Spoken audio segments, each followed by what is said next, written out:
I guess all teenagers are. They believe that I guess nothing could ever happen to them. But when you wake up one morning and realize that you're on death row and you're waiting there day after day for them to set you an execution date, it's a pretty hard reality check. It's I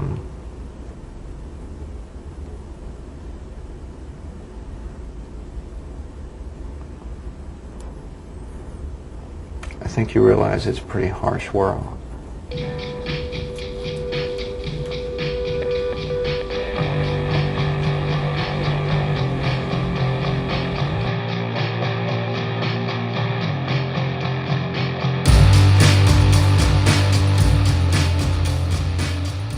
Em maio de 1993, 3 crianças desapareceram em uma pequena cidade do estado do Arkansas, no sul dos Estados Unidos. No dia seguinte, seus corpos foram encontrados em uma área de mata conhecida como Robin Hood Hills.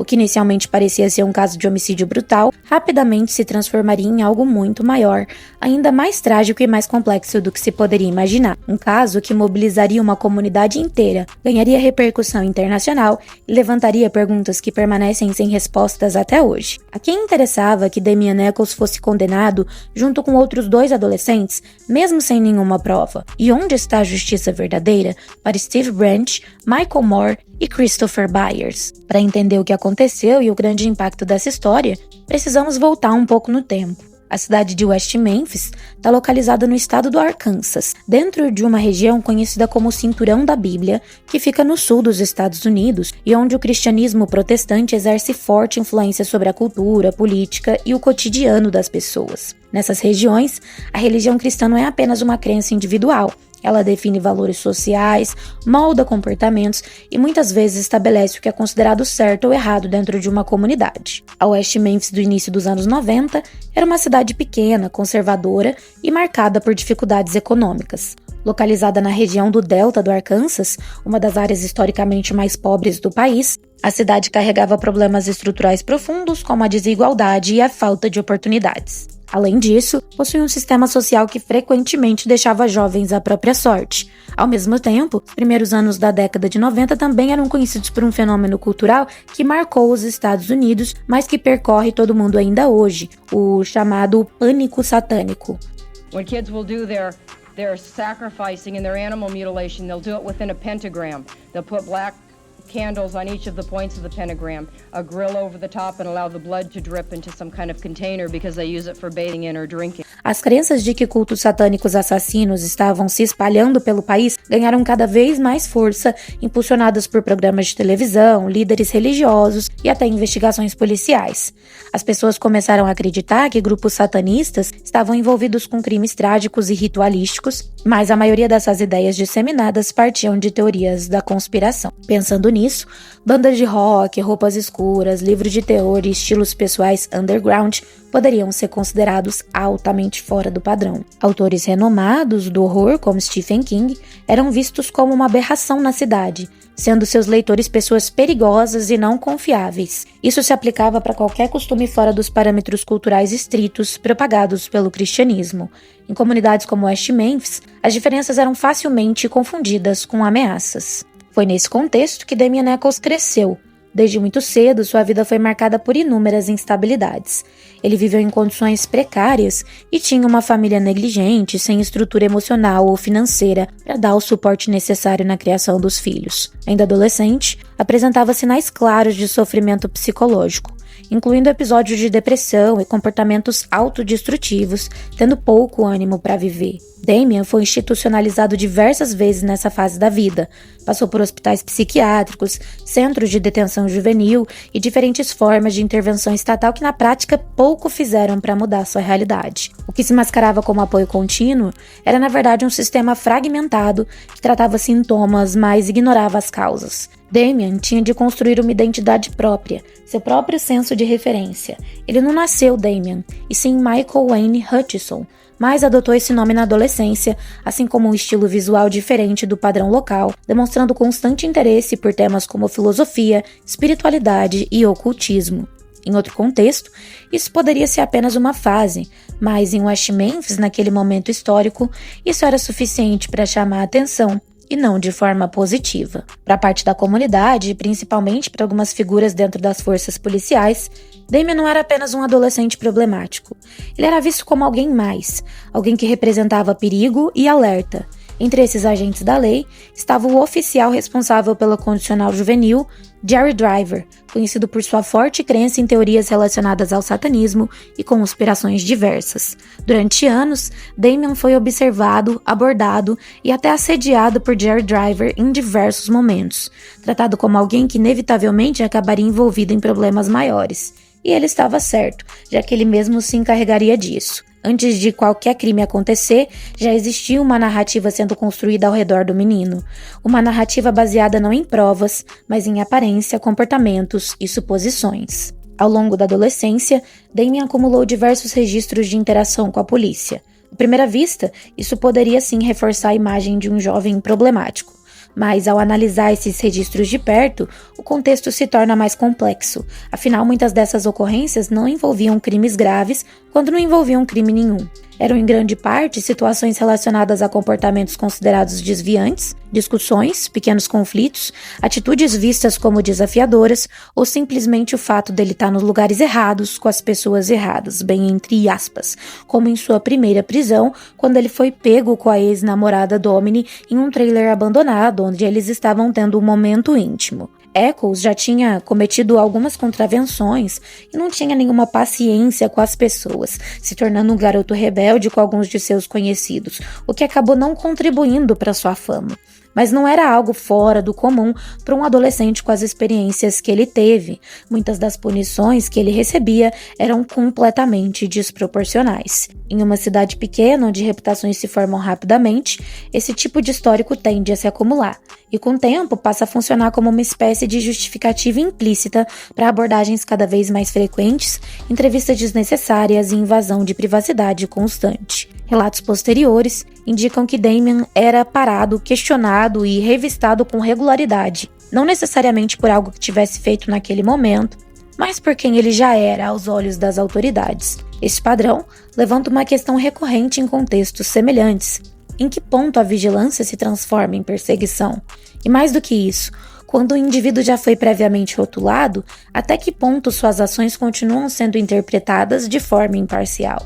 Sem uma rede de apoio familiar consistente, Damien não tinha proteção contra esse tipo de dinâmica. Seus pais não o apoiavam emocionalmente, sendo inclusive muito negligentes com as necessidades do menino, que passava por diversas internações sem que houvessem intervenções significativas dos responsáveis. Não havia acompanhamento psicológico eficaz das instituições, não havia também estabilidade doméstica ou alguém que pudesse intermediar sua relação com o sistema e as inúmeras passagens pela polícia. Na prática, isso significava que ele enfrentava essas instituições sozinho, em muitos momentos, sendo tratado não como um adolescente em situação de vulnerabilidade, mas como um problema a ser contido. 1 year ago, Damien Eccles told the church's youth minister he had a pact with the devil and he was going to hell.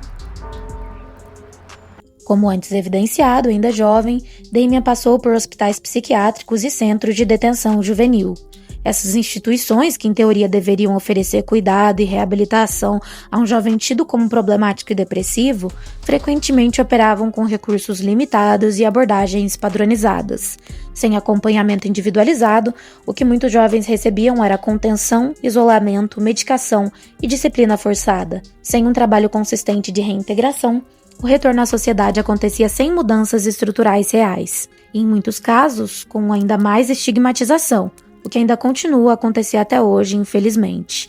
Para alguém como Damien, já visto com desconfiança, cada nova passagem por essas instituições reforçava uma narrativa, a de que ele era de alguma forma inerentemente problemático e que mais cedo ou mais tarde iria acabar indo para uma prisão de verdade. Quando o indivíduo passa a ser percebido dessa forma, algo muda.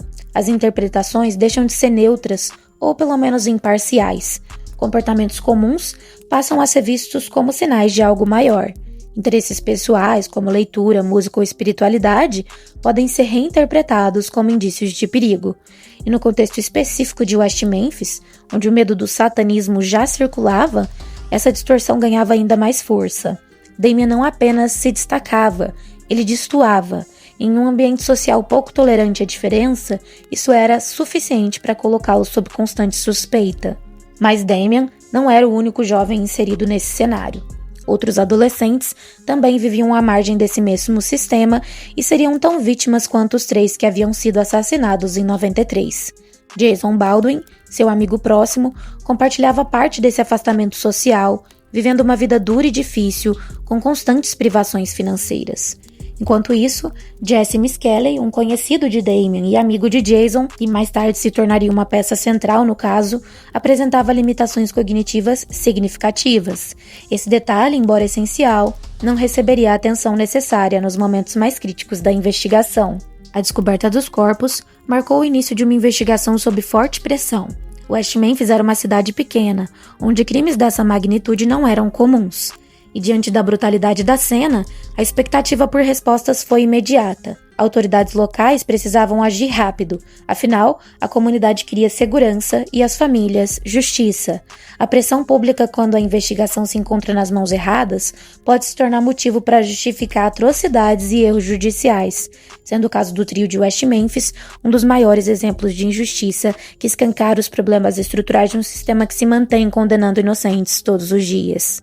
Desde o começo, a polícia passou a considerar a possibilidade de um crime com motivações ritualísticas. Essa hipótese não surgiu isoladamente. Ela refletia um contexto cultural mais amplo, onde crenças sobre cultos satânicos já circulavam com força, especialmente em regiões do cinturão da Bíblia. Nesse cenário, determinados elementos da cena do crime passaram a ser interpretados com essa lente, e a partir daí, a investigação começou a seguir um direcionamento muito específico, não necessariamente baseado em evidências concretas, mas em interpretações. Afinal, não faltaram perfiladores, peritos e especialistas para dizer que aquela cena de crime não apontava de forma nenhuma para um ritual satânico, e sim para um crime de raiva cometido por alguém que conhecia as crianças. À medida que a investigação avançava, alguns nomes começaram a surgir com mais frequência, entre eles o de Damien Echols, que foi quase que imediatamente procurado para questionamento antes de dar tempo de processar as provas necessárias. Até porque, para a parte das autoridades, ele já era uma figura conhecida.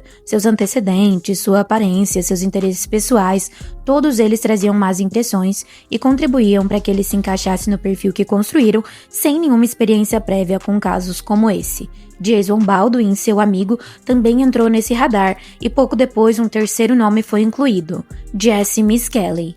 Jesse foi levado para interrogatório semanas após o crime. Ele foi voluntariamente porque queria ajudar seu pai com a recompensa oferecida pela polícia. Ele achou interessante e pensou que o dinheiro iria cair muito bem. Misskelley tinha 17 anos e apresentava limitações intelectuais de alto comprometimento. Durante horas a fio, foi questionado por investigadores sem a presença de um advogado ou dos pais, sem acompanhamento adequado e sem que suas condições fossem plenamente consideradas. Ao final desse processo, Jesse assinou uma confissão, a que dizia que os 3, Damien Echols, Jesse e Jason, haviam cometido os assassinatos. KAIT 8 News. Good evening, I'm Diane Davis. And I'm Tony Brooks. In a statement given to the police and obtained by a Memphis newspaper, 17-year-old Jesse Misskelley allegedly confesses to watching 2 other suspects choke, rape, and sexually mutilate 3 West Memphis second graders. Jenna Newton reports. According to the published report, Misskelley told police he watched 18-year-old Damien Echols and 16-year-old Jason Baldwin brutalize the children with a club and a knife. The report says Misskelley told police Echols and Baldwin raped one of the boys and sexually mutilated another as part of a cult ritual. Misskelley is quoted as saying he did not take part in the rape and mutilation, but that he helped subdue one victim who tried to escape. Ao longo do interrogatório, Jesse apresentou múltiplas inconsistências, errou horários, detalhes da cena, informações básicas sobre o crime. Em diferentes momentos, suas declarações contradiziam não apenas os fatos conhecidos, mas também a si mesmas. Constantemente, os investigadores determinaram as falas de Miss Kelly, conduzindo-a sem hesitar, corrigindo os erros do menino e manipulando suas percepções.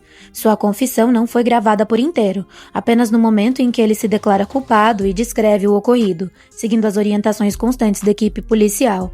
Ainda assim, a confissão foi considerada válida e, mais do que isso, suficiente para colocar os meninos em uma emboscada que duraria mais de uma década.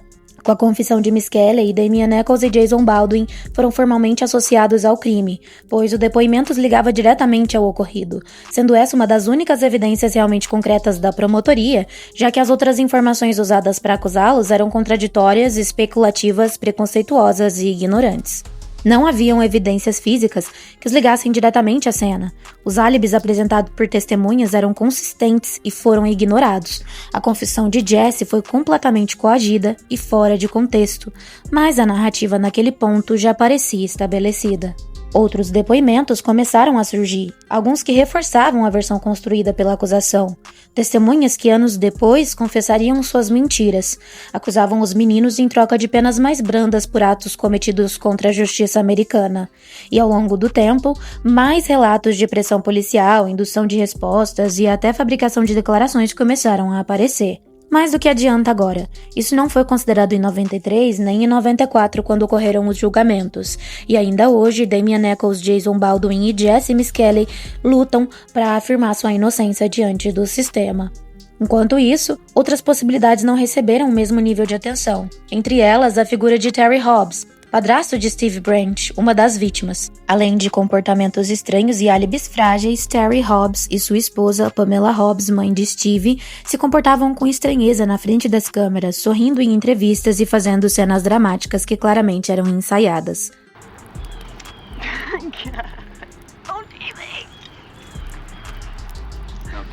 Pam, first of all, what are you holding in your hand? In my hand, it's Davey's Boy Scout. I got it back yesterday, and I've been wearing it around my head, like this. Did he like scouting? Oh, he loved it. He loved it. Yeah. Anos depois, um fio de cabelo compatível com o DNA de Terry teria sido identificado entre as evidências da cena do crime, precisamente nos cadarços usados para amarrar a mão dos meninos. Mas, durante a investigação inicial, como foi de praxe nesse caso, essa linha não foi explorada com a mesma intensidade do que a teoria satânica que apontava para Damian Echols. Com a confissão de Jesse, os depoimentos coletados e o histórico prévio dos envolvidos, a acusação começou a tomar forma. Mesmo sem evidências físicas que colocassem o trio na cena do crime, o caso seguiu adiante com as provas circunstanciais obtidas. O veredito já estava definido. Os meninos não sairiam dessa tão fácil assim. A essa altura, a cidade já tinha uma narrativa, a polícia já não estava interessada em discutir possíveis erros e seus comportamentos e estilos pessoais foram suficientes para que todos acreditassem que estes eram os verdadeiros culpados.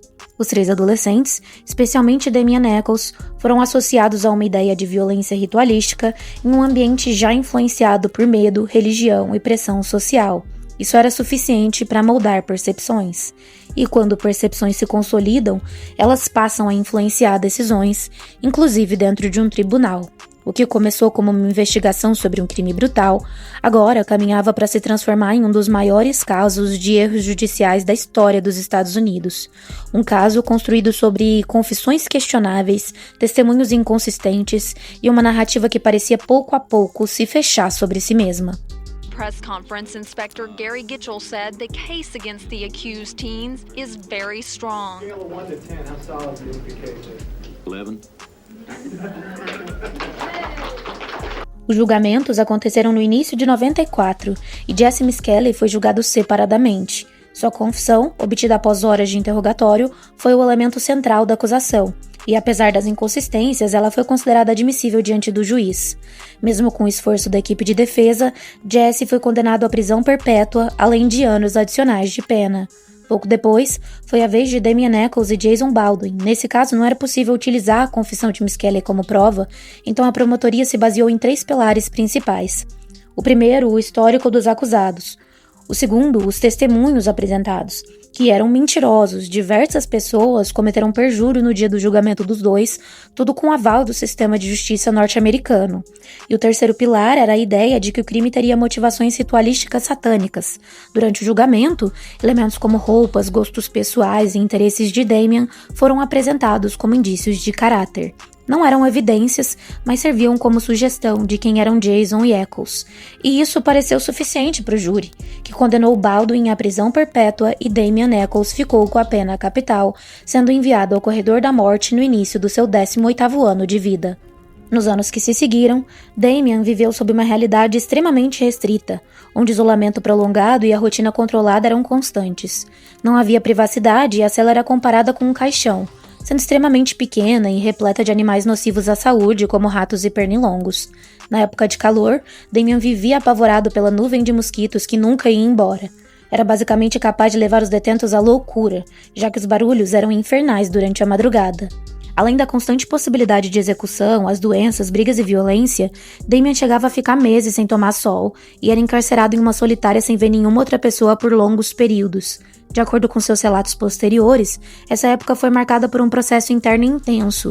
Sem controle sobre o mundo ao seu redor, ele voltou sua atenção para dentro. Foi nesse contexto que passou a se aprofundar em práticas espirituais e filosóficas, se batizando no budismo e apostando em meditações ou atividades físicas extremas. Essa foi sua forma de sobrevivência, o que manteve ele esperançoso, o que o ajudou a não guardar um rancor profundo, a fim de continuar a vida mesmo depois de passar por essa situação degradante, injusta e desumana. Em sua infância, Damian costumava ter muito medo das histórias da Inquisição, tendo inclusive pesadelos sobre o tema. A história da caça às bruxas realmente o deixava arrepiado. Parece que ele entendia em algum lugar de si que passaria por algo bastante parecido com as histórias de Salem. Ao longo dos 18 anos que passou no corredor da morte, ele também relata ter convivido com outros detentos inocentes, acusados por crimes que não cometeram. Em alguns casos, essas alegações nunca foram plenamente investigadas e, segundo ele, ao menos um desses homens acabou sendo executado. Na época dos casos, em 93, os produtores Joe Berlinger e Bruce Sinofsky começaram a produzir um documentário sobre essa história. Inicialmente foram atraídos por um crime satânico cometido em West Memphis, no Arkansas, e que tinha tudo para ser um grande caso de um grande documentário sobre o tema da violência dos rituais. Mas, ao começarem a produção, ficou evidente que aquilo não era bem o que parecia. Por isso, quando a primeira parte de Paradise Lost foi lançada em 96, o caso começou a ganhar novos contornos. Advogados, jornalistas e apoiadores passaram a questionar a condução da investigação, e com o tempo, um movimento começou a se formar. Denominado Free the West Memphis Tree, ou Liberte os Três de West Memphis, o movimento ganhou muitos apoiadores, que ficaram impactados com os erros cometidos e as condenações insustentáveis que passariam desapercebidas se não fosse Joe e Bruce e a HBO. Entre as pessoas que se envolveram diretamente estava Lori Davis, que mais tarde se tornaria esposa de Damian. Ela desempenhou um papel ativo na divulgação do caso e na mobilização de apoio. Eccles a descreve como seu braço direito, como a grande responsável por sua posterior libertação e a única em quem ele confiaria para falar por ele sobre o que estava vivendo. Ela participou de inúmeras audiências onde falou em nome do marido e nunca desistiu de lutar por mais de uma década para que a justiça fosse feita. Lori organizou inúmeras campanhas, arrecadou diversos recursos e divulgou fortemente para que o trio tivesse cada vez mais apoiadores. Com o tempo, figuras públicas também passaram a se manifestar. Nomes como Ed Vedder, Marilyn Manson, Johnny Depp e Axl Rose contribuíram com dinheiro e para ampliar a visibilidade do caso. Esse tipo de apoio não altera provas, mas altera a atenção que as pessoas dão ao caso. A pressão que fez com que os três fossem presos também poderia ajudar na obtenção de uma revisão pela justiça. Durante os 18 anos em que permaneceram presos, análises adicionais foram realizadas no caso. Perfiladores famosos começaram a descrever perfis que nada tinham a ver com os adolescentes. Análises de cena de crime e das fitas de gravação da confissão de Miss Kelly se mostravam cada vez mais contrárias às teorias de satanismo, rituais ou quaisquer relação dos três no cometimento dos assassinatos. E um ponto permaneceu constante. Nunca foi encontrada nenhuma evidência física conclusiva ligando Damian, Jason ou Jesse diretamente ao crime. Com o DNA de Terry Hobbs encontrado na cena, novas pistas poderiam ter sido seguidas, mas não foram. Hobbs nunca foi formalmente interrogado com profundidade nem investigado, mesmo depois de todas as evidências que o indicavam como uma pessoa de interesse. Com as novas descobertas, após quase 2 décadas, o caso chegou a um ponto decisivo. Em 2011, os 3 aceitaram um acordo conhecido como Alford Plea, onde o acusado mantém sua alegação de inocência enquanto reconhece que há evidências suficientes para uma condenação. Em outras palavras, você alega que é inocente enquanto se declara culpado. Um acordo que beneficiaria a justiça e amenizaria o grande erro cometido, já que o acordo também foi visto como uma maneira de a promotoria se isentar dos seus erros, evitando admiti-los. Na prática, isso resultou na libertação dos 3, mas não em sua absolvição formal.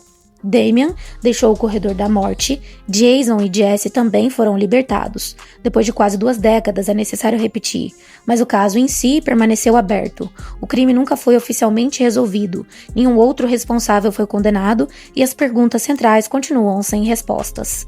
Essa não é uma história isolada. Nos Estados Unidos, estimativas indicam que uma parcela significativa de condenações pode envolver erros judiciais, e isso se aplica em diversos outros países do mundo, incluindo o Brasil.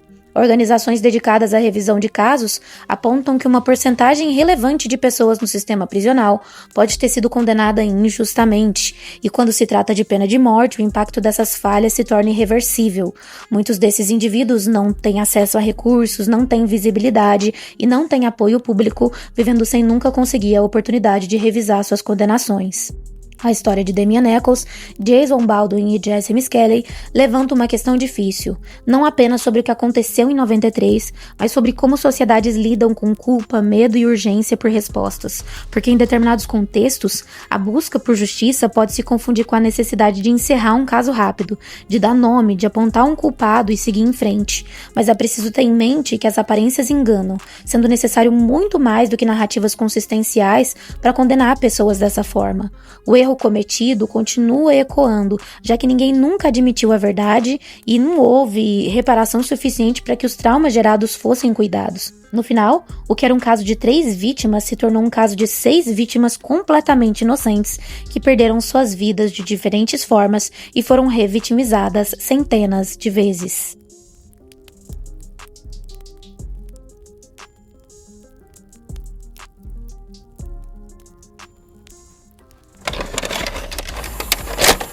Eu de bônus.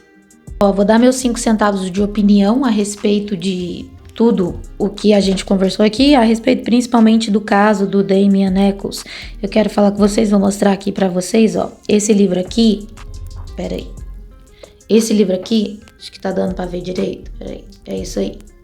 Esse livro aqui foi escrito pelo Damian Eccles, se chama A Vida Após a Morte, né? Ou Vida Após a Morte, que é basicamente a vida que foi devolvida a ele após o corredor da morte, né? Ele ficou 18 anos no corredor da morte e já fazem mais de 18 anos que ele saiu do corredor da morte. Então ele traz todas essas perspectivas pra gente, mas principalmente toda a trajetória dele e o que levou ele ao corredor da morte, as coisas que ele aprendeu lá dentro e como a espiritualidade foi meio que um divisor de águas para que ele sobrevivesse a essa situação. Ele não conseguia controlar o que era externo a ele, mas ele conseguia controlar o interno dele. Então ele se afundou em práticas aí como o budismo e queria aprender mais sobre espiritualidade. É batizado no budismo, raspou a cabeça para fazer o batismo. Hoje ele é um cara que ele gosta muito de artes marciais, ele gosta muito das filosofias e espiritualidade orientais. Ele é um cara muito centrado nesse assunto e ele diz que esse assunto foi o que fez com que ele perdoasse o que aconteceu com ele, porque ele sabia que o amargor do que aconteceu com ele poderia contaminar os anos que ele estava vivendo lá fora. Então, dentro da prisão, ele já começou a desenvolver a espiritualidade dele cada vez mais como uma forma de aguentar essa situação. E isso não quer dizer que era fácil, tá, gente? O Damian passou por muitas coisas, ele teve muitos momentos muito difíceis e ele até fala que se ele tivesse passado isso com uma idade mais avançada da vida dele, que ele acha que ele não ia aguentar. Ele acha que o que ajudou bastante ele foi justamente ele ter 18 anos quando ele foi condenado, que você tá numa fase onde você consegue ter muita resiliência. Ele era um jovem, né? Mas ele mostra a realidade das doenças e da dificuldade dos prisioneiros do corredor da morte e até das pessoas que são guardas desses prisioneiros, como elas tratam e são tratadas na sociedade, né? Todo mundo ali contribui para um sistema opressor continuar funcionando, sabe? Então, é uma história bastante impactante. Eu recomendo que vocês leiam um livro, caso vocês tenham interesse. O Damien é um cara que me inspira muito. A história dele sempre tá junto comigo. Eu gosto muito dessa história. Eu sempre vou ter uma admiração pelo Damien e por tudo que ele passou.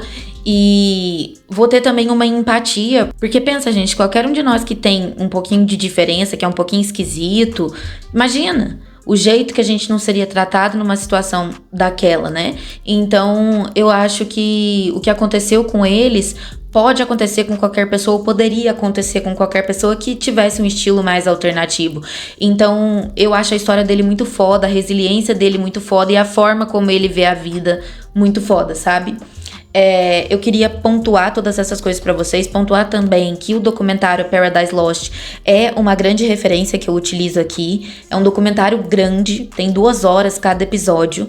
Esse é um documentário que foi feito ao longo de vários anos, né? Ele cobre desde quando os meninos foram acusados, foram presos, foram julgados, até o momento em que eles foram libertados e assinaram lá o Acordo de Alford. Agora, falando do DNA do Terry Hobbs, foi encontrado, então, só para eu explicar certinho para vocês, um fio de cabelo que corresponde ao Terry Hobbs, ao DNA do Terry Hobbs, o que é, um grande indício, né? E agora, eles tinham que fazer mais pesquisas e investigar mais essas relações de DNA para poder seguir com a absolvição dos meninos, porque eles ainda não foram absolvidos. Eles estão passando por isso há mais de 30 anos e ainda lutam para terem o seu nome limpo no sistema, porque eles não têm. Como eles assinaram o Acordo de Alford, eles são inocentes e culpados, então eles têm débito na justiça, entende? Eles não são considerados pessoas realmente inocentes diante da lei, diante do sistema. Eles estão lutando para isso até hoje. E com essas novas evidências de DNA, talvez, né, possa ser que isso possa mudar. Eu acredito que eles ainda vão obter a inocência deles, é um absurdo que eles ainda não tenham obtido, mas as coisas elas andam a passos de tartaruga, infelizmente, principalmente quando envolve o Estado, a justiça, assumir que cometeu um grande e grave erro. Mas assim, o DNA do Terry Hobbs está envolvido sim com a situação, tem que fazer mais investigações, mas é um indício bem grande, pelo menos, para fechar esse caso, né? Para trazer a justiça tanto para as crianças que faleceram, quanto para os meninos que perderam suas vidas, porque ficaram jogados aí numa prisão por 18 anos. Perderam basicamente a parte mais importante da vida deles, que é onde eles estariam ali formando a sua personalidade e se estabelecendo na vida, né? Uma fase super importante para o nosso crescimento pessoal como ser humano. Eles tiveram que passar dentro da cadeia por um crime que eles não cometeram. O Jason Baldwin também postou no Instagram que tá rolando um movimento aí para que esses testes eles saiam e os resultados saiam logo. Isso vai trazer justiça para todo mundo, como eu disse. Então os meninos com certeza devem estar ansiosos para que isso aconteça logo e eles possam meio que ter a paz que eles tanto merecem depois de tanto tempo lutando para limpar o nome deles, né?